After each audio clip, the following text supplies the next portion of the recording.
ಮನುಷ್ಯಕ್ಕೆ ಬೇಕಾಗಿದ್ದು health. Health is very important. ಪ್ರತಿಯೊಂದು ವಿಷಯದಲ್ಲಿ ನಾವು ಹೆಲ್ತ್ನ ಎಷ್ಟು ಕೇರ್ ಮಾಡ್ಕೊಳ್ತೀವಿ ಅಷ್ಟು ಚೆನ್ನಾಗಿರುತ್ತೆ. ಈ ಜನ್ರೇಷನ್ನಲ್ಲಿ ಬಿ ಪಿ ಶುಗರು ನಾರ್ಮಲ್ ಆಗಿದೆ. ನಾವು ಏನಾದರೂ ಹಾಸ್ಪಿಟಲ್ ಹೋಗಿ ಚೆಕ್ ಮಾಡ್ಕೋಬೇಕಂದ್ರೆ ಸರ್ ಅವರು ಹೇಳೋದು ಬಿ ಪಿ ಶುಗರೇ ಫಸ್ಟ್. ಹಾಗಾಗಿ ಹಾಸ್ಪಿಟಲ್ ಹೋಗ್ಲಿಕ್ಕೆ ಅನಿಸ್ತಾ ಇದ್ದೀವಿ ಅಂತ ತಿಳಿಸಿ ನಾವು ಮನೆಗೆ ಕೂತ್ರೆ ಆಗಲ್ಲ. ಹೆಲ್ತ್ ನಾವು ಪ್ರತಿ ತಿಂಗಳು ನಾವು ಹಾಸ್ಪಿಟಲ್ ಹೋಗಿ ಚೆಕ್ ಮಾಡ್ಕೋಬೇಕು. ನಮ್ಮ ಬಾಡಿಯಲ್ಲಿ ಏನೇನು ಆಗ್ತಾ ಇದೆ ಏನೇನಿಲ್ಲ. ಸೊ ತುಂಬ ಖುಷಿ ಆಗ್ತಾ ಇದೆ. ಸೊ ಎರಡು ಮಾತಾಡಲಿಕ್ಕೆ ಅವಕಾಶ ಕೊಟ್ಟಂತ ಸರಿಗೂ ತುಂಬ ಧನ್ಯವಾದಗಳು. ನಮಸ್ಕಾರ. ತುಂಬ ಧನ್ಯವಾದಗಳು ನಮ್ಮ ಆರ್ಕೆ ಅವರಿಗೆ. ಅದೇ ರೀತಿಯಾಗಿ ನಮ್ಮ ಯಶಾಂತ್ ಸರ್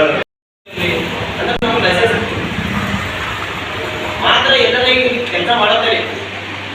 ಅಲ್ಲಿಂದು ಕೆಲಸ ಮಾಡೋದಾಗ ನೀವು ಅಸಿಸ್ಟೆಂಟ್ ಆಗಿ ಅವ್ರಿಗೊಂದು ಲೈಸೆನ್ಸ್ ಇದೆ. ಅವ್ರಿಗೆ ಕೆಲವೊಂದು ಕಾಂಟ್ರಾಕ್ಟರ್ ಅವ್ರಿಗೆ ಲೈಸೆನ್ಸ್ ಇಲ್ಲ. ನಾವೇ ಮನೆ ಕಟ್ಟಕ್ಕೆ ಹೋಗ್ತೀವಿ, ಅವ್ರಿಗೆ ಲೈಸೆನ್ಸ್ ಇಲ್ಲ. ನಾವು ಒಂದು 2 ದಿನ ಕಡೆ ನಿಮ್ಮ ಕೆಲಸ ಅಷ್ಟೇ ಅಂಥವ್ರಿಗೆ ಲೈಸೆನ್ಸ್ ಇರಲ್ಲ. ಮಾತ್ರ ಅವ್ರು ದುಡ್ಡಾಗಿ ಆಕ್ಸಿಡೆಂಟ್ ಆದ್ರೆ ನಾವು ಕೈಲಿ ರೋಗ ಕೊಡೋದು ಚಿಂತ ಮೇಲೆ ಯಾಕೆ ಕಾಂಟ್ರಾಕ್ಟರ್ ಇರ್ತಾರೆ ಅವ್ರ ಹೆಸರು ಹಾಕೋಬೇಕು. ಅವ್ರಿಗೆ ಕೆಲಸ ಮಾಡುತ್ತಿರೋದು ಅವ್ರು ಲೈಸೆನ್ಸ್ ಇರಬೇಕು ಕಂಪಲ್ಸರಿ.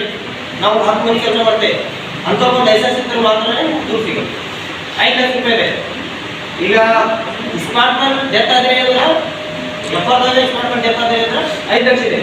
ಮತ್ತು ಆಕ್ಸಿಡೆಂಟ್ ಡೆತ್ ಆದ್ರೆ ಈಗ 40 ಹಾಸ್ಪಿಟಲ್ ಹೋಗಿ ಮೇಲೆ ಡೆತ್ ಆದರೆ 5 ಲಕ್ಷ ಇದೆ. ಅಂದ್ರೆ ಕಾಲು ಮುರಿತು ಕೈ ಮುರಿತು ಅದಕ್ಕೊಂದು 2 ಲಕ್ಷ ರೂಪಾಯಿ ಇದೆ. ಮತ್ತು ಸ್ಕಾಲರ್ಶಿಪ್ ಇದೆ. ಇಷ್ಟು ನಾ ಹೇಳಕ್ಕೆ ಇದು ಮಾಡ್ತೇವೆ.